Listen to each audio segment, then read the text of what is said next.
Tired of missing those crucial game-winning moments because you're not near a TV? Well, get ready to turn your Android TV into the ultimate football viewing hub.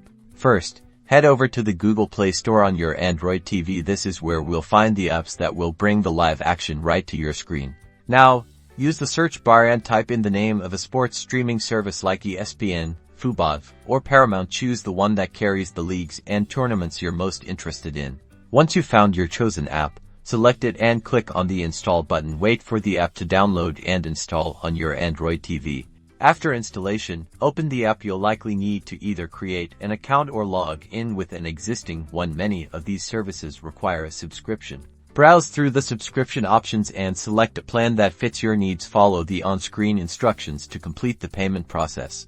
Now that you're all set up, navigate to the sports or football section within the app. You should see a list of live and upcoming matches. Select the game you want to watch and enjoy the live action. If you encounter any buffering issues, try restarting your Android TV or checking your internet connection. And if problems persist, consult the app's help section or the Android TV support website for troubleshooting tips. Now, get ready to cheer on your favorite team.